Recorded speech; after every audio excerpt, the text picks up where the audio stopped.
आज फिर रुमाल धोया तूने? आज किसकी शामत आएगी उस्ताद?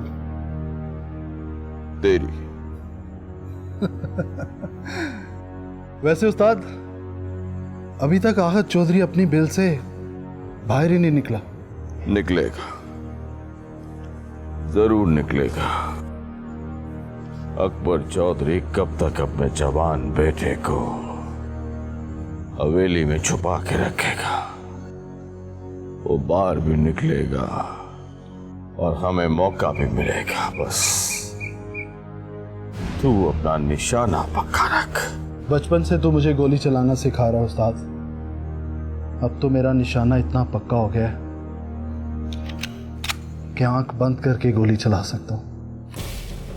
हाय मस्तू, ए हटा इसे। ये क्या कर रहा है?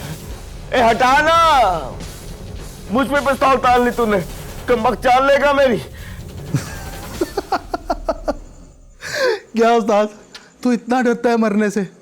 तू ना रहने ही दे, मैं खुद जाके मारूंगा उसे। नहीं, तू नहीं, मारूंगा मैं खुद। अपने इन हाथों से मारूंगा। कैसे? बंदूक तो मेरे हाथ में होगी, गोली तो मैं ही चलाऊंगा ना। ठीक है,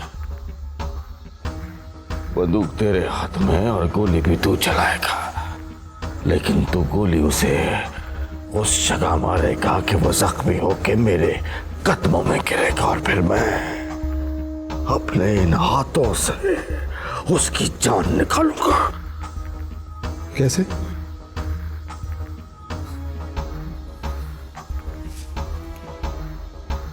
ये है ना मेरा हथियार, अब्बा का रुमाल है ना मेरे पास।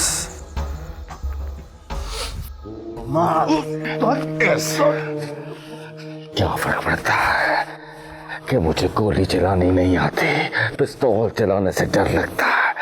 ऐसे ऐसे सांस बंद कर दूंगा मैं उसकी, ऐसे।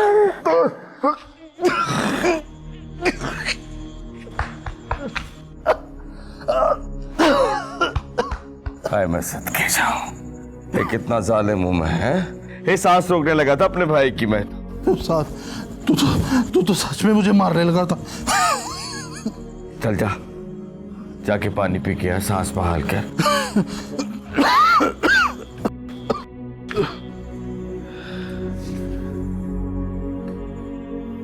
तेरी तो सांस बहाल हो गई,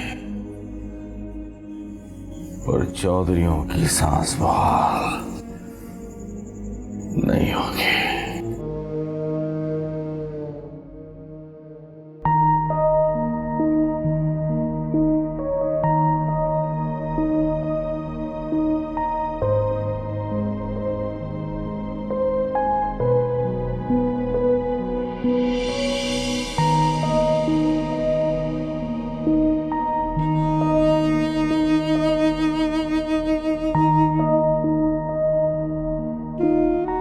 क्यों आए हो?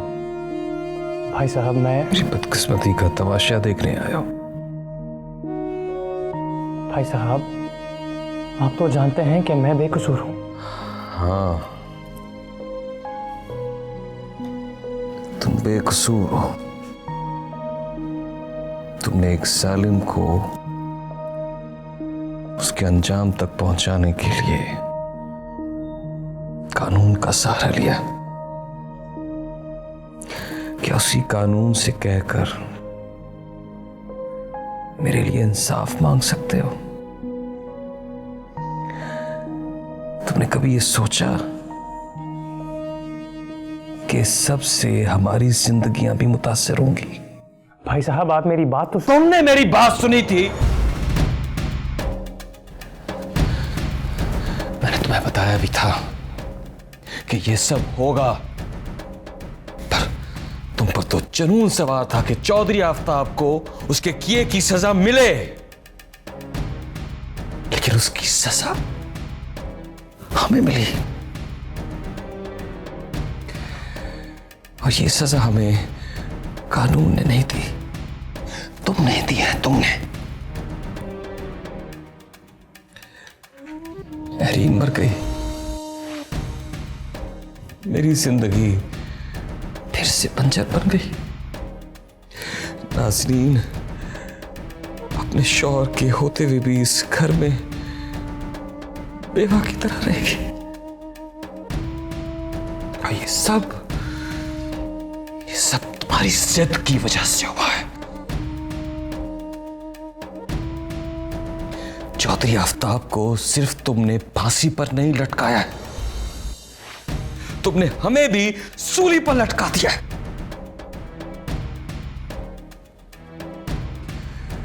चले जाओ यहां से, चले जाओ।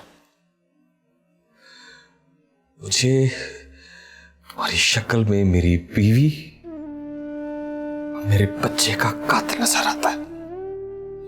चले जाओ यहां से।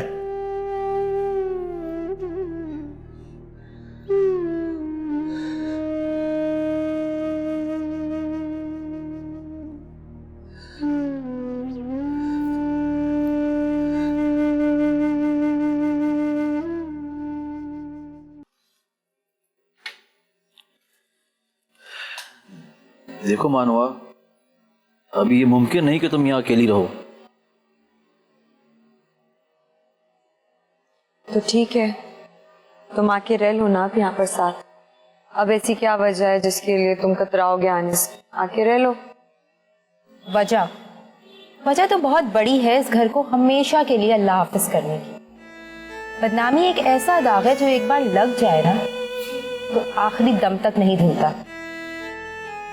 शमून, तुम क्या मोहसिन को आज से जानते हो? बचपन से तुम उसे अपनी आंखों के सामने देख रहे हो। अम्मा अब्बा के लिए मोहसिन ऐसे ही जो तुम थे, कोई फर्क तो नहीं है? हाय हाय मानमा, तुम शमून को उस बदजात से मिला रही हो। और मैंने सोच लिया है कि तुम अब यहाँ नहीं रहोगी। मैं चाहता हूँ कि तुम स्कूल में जाके रहो, तुम वहीं पे महफूज रहोगी। क्या मतलब? मैं कुछ समझी नहीं।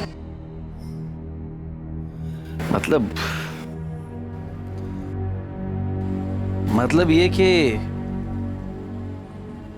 मैं ये घर बेच देना चाहता हूँ। और नहीं तो क्या, वैसे भी इस घर ने सब कुछ तो छीन लिया है तुम्हारा। मैं तो पहले ही कहती थी कि बेच दो ये घर मनहूस है। और वैसे भी इस घर में सबका हिस्सा है और सबको मिलना भी चाहिए, वरना तो ये घर खड़े खड़े खंडर बन जाएगा। शमू, तुमने ये सोचा है कि मैं यहाँ से निकल के जाऊंगी कहाँ? मेरा भी बहुत हिसाब किताब बाकी है इस घर के साथ। शमू, जिंदगी ने मेरा पहले कम इम्तिहान नहीं लिया जो अब तुम एक आखिरी छत भी मेरे सर से छीनने के लिए आ गए। और वैसे भी अम्मा ये चाहती थी कि मैं हमेशा इसी घर में रहूं। भाई, मरे हुए का ख्याल तो ऊपर वाला करे, हम जमीन वाले अपने तन मन की ही कर ले तो बड़ी बात है।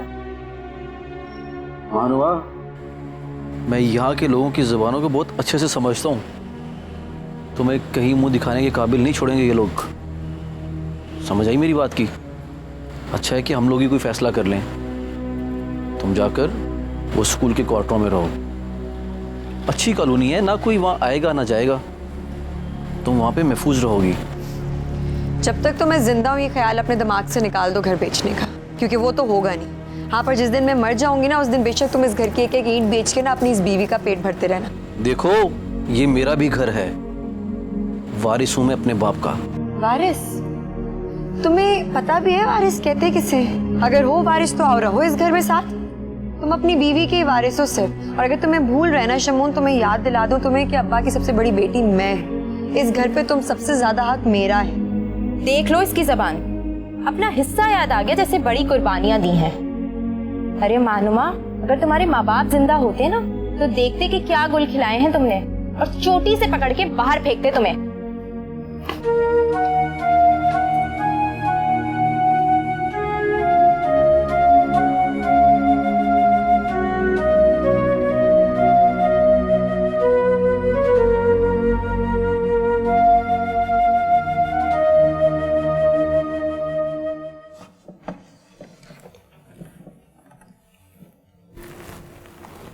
सुखी? जी सरकार। नाज़नीन कहाँ है? जी नाज़नीन बीबी अपने कमरे में है जी। अच्छा, तुम उसके कमरे के आसपास ही रहना जी सरकार। और सुरमे से कहना कि होशियार है, कोई हवेली से बाहर आ जाए तो फौरन सबसे पहले मुझे इत्तला करे। जो हुक्म सरकार।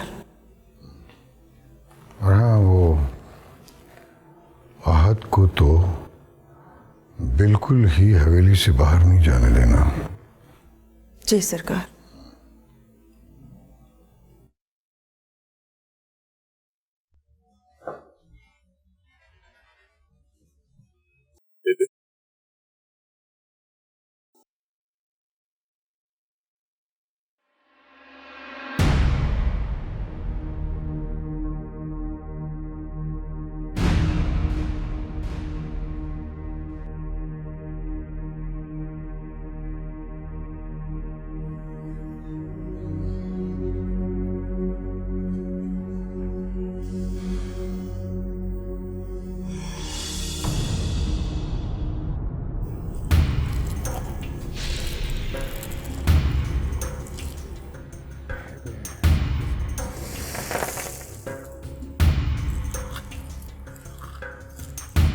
मेरे शौहर को फांसी पर चढ़ाकर अब किस उम्मीद पर आ गया यहाँ?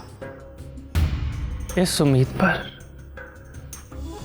कि मेरी बेबे से कभी मेरा कहा नहीं टालती।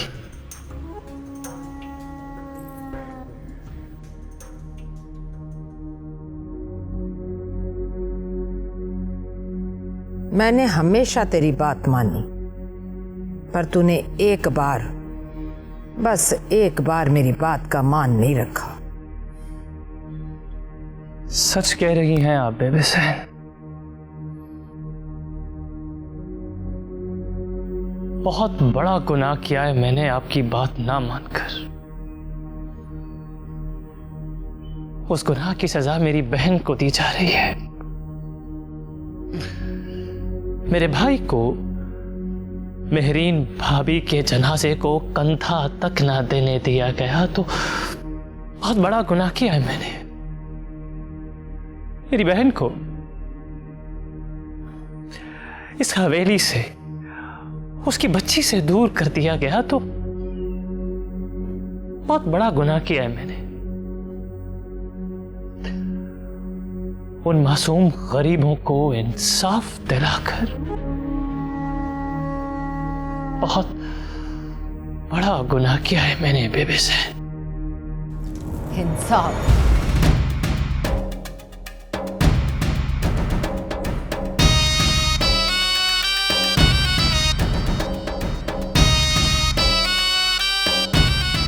तो कौन होते उन्हें इंसाफ दिलाने वाले जो हमारे अनाज पर पलते हैं?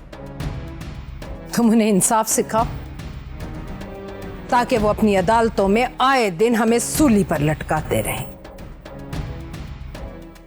तूने अपनी ही फुप्पी का घर उजाड़ दिया। घर तो तब भी उजड़े थे बेबे से।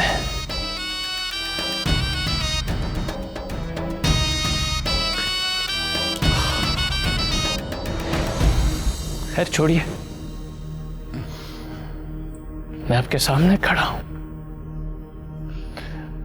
आज जो सजा देना चाहती हैं आप, एक ही बार में दे दीजिए।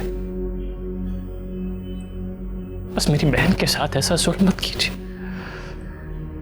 उसे इस घर से, अपनी बच्ची से अलग मत कीजिए। ये जुल्म ना कीजिए बेबी साहब। देखिए, मेरी वजह से किसी का घर बर्बाद नहीं होना चाहिए।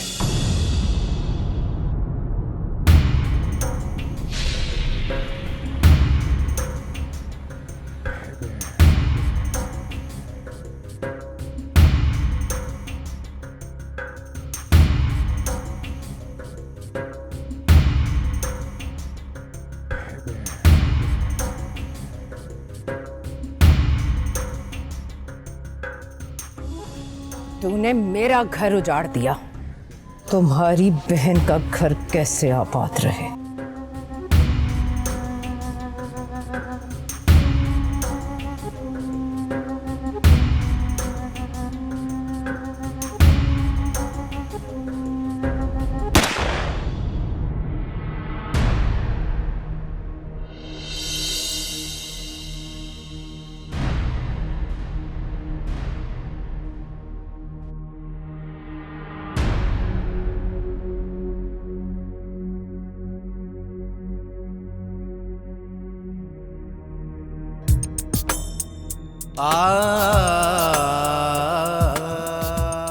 बेबस है, मैं अपने घुटनों पे आके आपसे इल्तिजा करता हूं, आपसे भीख मांगता हूं कि भले इस बंदूक की सारी गोलियां मेरे कलेजे में उतार दे, लेकिन मेरी बहन पे ये जुल्म ना करे, उसे इस घर में अपनी बच्ची के पास वापस ले आए। मैं आपसे वादा करता हूं कि आज के बाद कभी कभी आपको अपना चेहरा नहीं दिखाऊंगा। जाओ, जा, चला जा यहां से, इससे पहले कि मैं तेरे खून से अपनी हवेली को नापाक कर दूं। जो चला जा यहां से।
ओ बीबी, सामने से पीछे हटो। हे बाबूजी, जाने से पहले मेरे हुस्न के जलवे तो देखते जाओ। क्या बकवास है यार।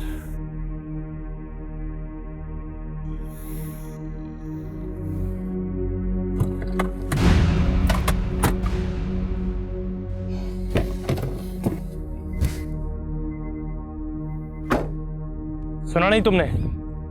अपनी ये फिजूल बकवास बंद करो और सामने से हटो। मैं ऐसा आदमी नहीं हूं। हाय, मैंने तो सुना है कि तुम जैसे चौधरी जात जो है वो हम जैसी औरतों को ही मुंह लगाते हैं। जान तो तब छूटती है जब जान चली जाए।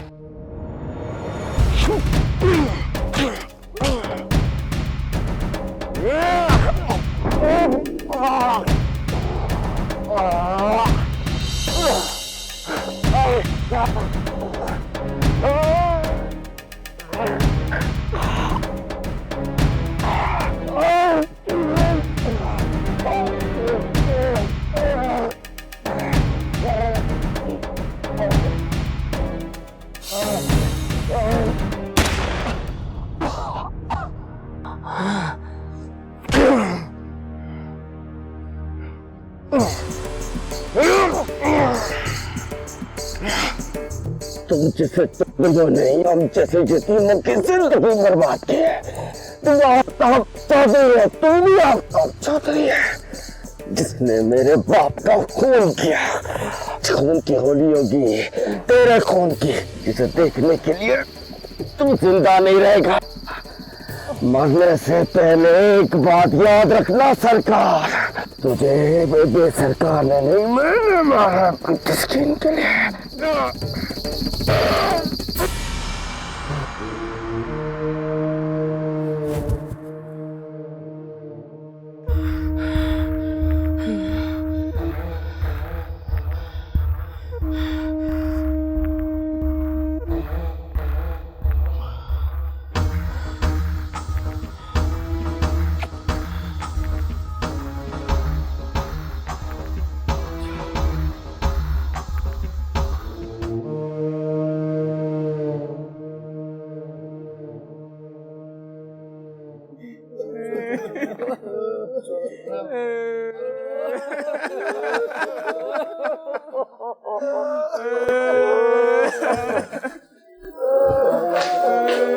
हुसैन ये रो क्यों रहे? मैं भी यही आवाजें सुन के बाहर निकला।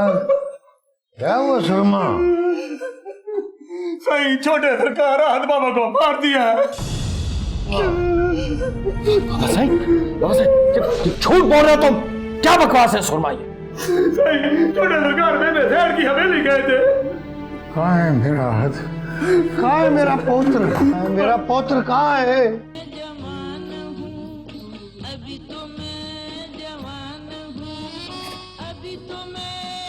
ये अच्छे से करना कि बाद बन जाए।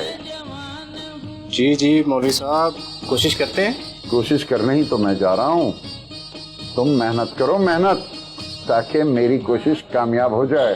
वैसे करने क्या जा रहे हैं मौलवी साहब? तुम अपने काम से काम रखो और अच्छा करो, ताकि जुम्मे के खुतबे में मैं तुम्हारे फन को सराहूं और फिर देखो मियाँ तुम्हारी दुकान पे क्या रश होता है। जी जी मौलवी साहब, बेफिक्र रहें, 0 मीटर हो जाएंगे, 0 मीटर, बल्कि यूं समझे कि जवानी वापस आ जाएगी। अरे मियाँ जीते रहो, जीते रहो। वाह वाह, सुभान अल्लाह, सुभान अल्लाह। गाना भी तुमने बड़ा जबरदस्त लगाया दुकान में। अब देखें कमाल आप मौलवी साहब, ये देखें जरा, जाते ही आपका काम हो जाएगा। काम हुआ तो पूरे 500 तुम्हें और दूंगा।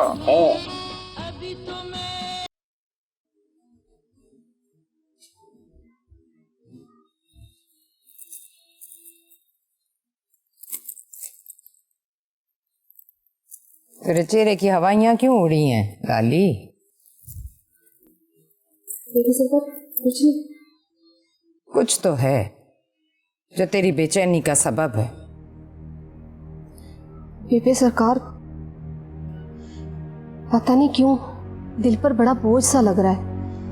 रब ना करे, पर लगता है कुछ बुरा होने वाला है।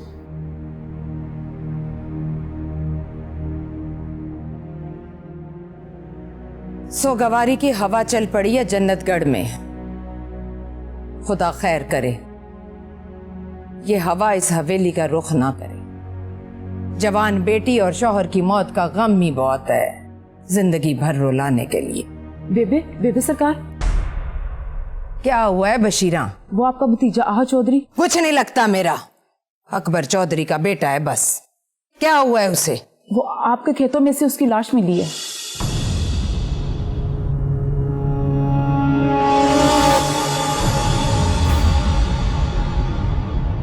किसने मारा?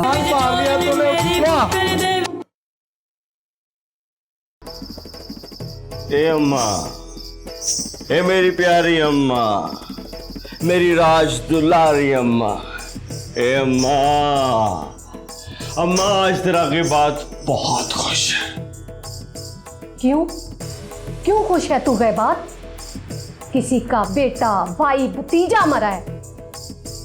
जवान मौत पर तो हवा तक सोगवार हो जाती, और तुझे शादियां नहीं सुझाई दे रही? कितना बेहिस्सा है तुम। ए बस अम्मा बस, कोई भतीजा नहीं था बेबे सरकार का। ए बेबे तो बहुत खुश, उसके शौहर का कातिल अपने अंजाम को पहुंचा। आपस में मिले हुए हैं ये एक मुट्ठी की तरह। बेबे भी परेशान, ढूंढ रहे हैं सब किसने मार दिया आहत चौधरी को। पता नहीं कौन था वो मरदूद, कितनी बेरहमी से मार दिया मासूम को। चला माँ, बेबे ना सही, तू सही। तेरा तो दुश्मन यार था ना, तेरी मोहब्बत का कातिल, तेरे चौधरी को फांसी के फंदे तक पहुंचाने वाला। देख माँ, देख, गौर से देख, तेरे बेटे ने तेरा इंतकाम ले लिया। आहत चौधरी को मार कर। क्या क्या तूने आहत चौधरी को मारा है? हाँ, मैंने मारा है आहत चौधरी को। अम्मा, जिस दिन से मैंने तुझे अब्बा की जान लेते देखा है ना, कसम से इतना माहिर हो गया हूं, किसी की जान लेता हूं तो किसी को खबर नहीं होती। हाय देखना अब कैसे चौधरी अकबर और बेबे आपस में लड़ के मर जाएंगे। ए अम्मा, यही से कहते हैं एक तीर से दो शिकार। नहीं नहीं, तू ऐसा नहीं कर सकता। ओ मस्तू, ए बता अम्मा को, गिबाद ऐसा कर नहीं सकता। एक गिबाद ने ऐसा कर दिया। हाँ।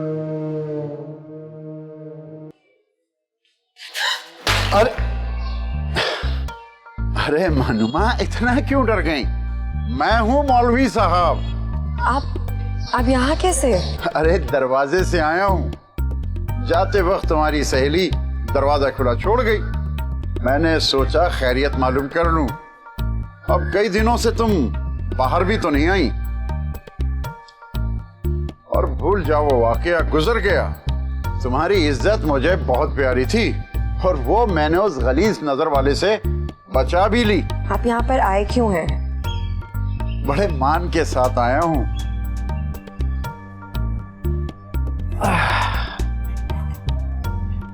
मुझे तुम्हारी बड़ी फिक्र रहती है। जब भी तुम्हारे अकेलेपन का सोचता हूं, बेचैन हो जाता हूं कि अल्लाह की एक बंदी मेरे होते हुए इतनी तन्हा जिंदगी गुजार रही है।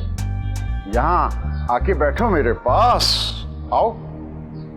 अब तुमसे क्या छुपाना, जैसा तुम्हारा हाल है ऐसा कभी मेरा भी था, बीवी के मरने के बाद। बस मैं भी ऐसे ही तन्हाई काट रहा हूं और तन्हाई की इस काट को समझता हूं। लोग तो बहुत कुछ बोल रहे हैं तुम्हारे बारे में, पर मैं तो खौफ खुदा रखता हूं, तभी खुद को रोक ना सका यहां आने से। मुझसे बर्दाश्त नहीं होता तुम्हारा ये अकेलापन। वैसे तो ये बात मुझे तुम्हारे बड़ों से करनी चाहिए थी, लेकिन अब तुम्हारा कोई है ही नहीं। अब मेरे हाथ पे हाथ रख के रिश्ता कबूल कर लो मेरा। शादी करना चाहता हूं तुमसे। खड़े हो, अभी इसी वक्त यहाँ से खड़े हो और निकले मेरे घर से। अरे कुछ दिन सोच लो। देखो यूं मुंह ना मोड़ो, मैं खुद चल कर आया हूं तुम्हारे पास। मुझे पता है, देख रही हूँ मैं कि आप खुद चल के आए, वो भी अपने रिश्ते की बात करने के लिए। आज तक आप मुझे बेटी कह के पुकारते रहे। उसका एहसास आपको नहीं भी था तो कम से कम अपनी उम्र का ही लिहाज कर लिया होता। अब इससे पहले कि यहाँ शोर करके पूरे मोहल्ले को इकट्ठा करूं, एक सेकंड के अंदर घर से निकलो मेरे, निकलो यहाँ से। अरे मनुमा, आहिस्ता, मेरी बात तो सुनो। क्या आहिस्ता बोलूं और क्या बोलना है आपको? खड़े भी किस चक्रों में, निकल क्यों नहीं रहे? आपने आवाज नहीं सुनी है मेरी? आराम से बोलो, कोई सुन ना ले। तुम्हारी तो इज्जत रही नहीं, मेरी तो बहुत इज्जत है इस मोहल्ले में। इज्जत का दावा ना बेगैरत लोग नहीं करते। निकलो पहले कि मैं यहाँ सब लोगों को इकट्ठा करूं। क्या कर रही हो? अस्तगफुर। निकलो। ये तुम अच्छा नहीं कर रही। इससे पहले कि मैं इसे मजीद बुरा करूं। अरे मेरी बात तो सुनो। अरे मेरी बात तो सुनो। मैं बुरा करूंगी तुम्हारे साथ। निकल जाओ यहाँ से 2 मिनट के अंदर।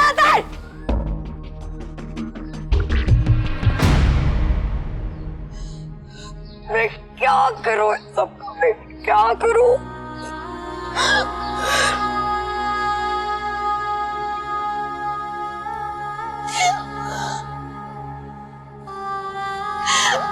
अरे नहीं सब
बेबे ने हमारे चौधरी आहत को मारा है। हम उनके कातलों को आगे नहीं जाने देंगे।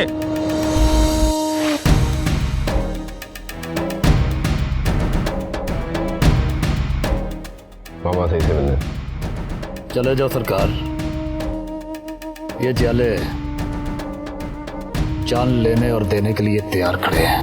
तुम कौन होते मुझे अंदर जाने से रोकने वाले? मिलना है मामा सही से, मिलाओ इन्हें। हुक्म नहीं है सरकार, बेहतर यही है कि आप वापस मुड़ जाए।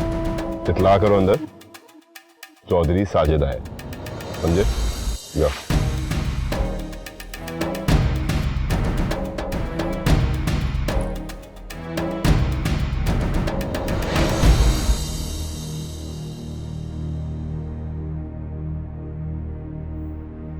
सही वो बेबे की हवेली से साजिद सरकार आए। कल्ला है जी, सिर्फ वही है, मिलना चाहते हैं। उसे वापस भेज दो।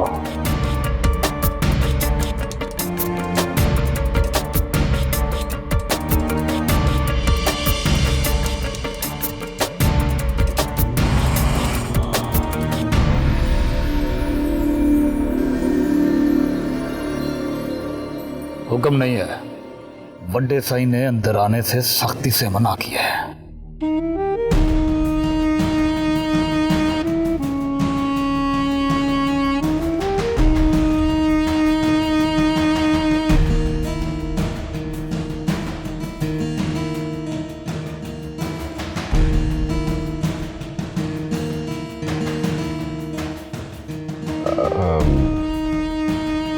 मोड़ो गाड़ी है।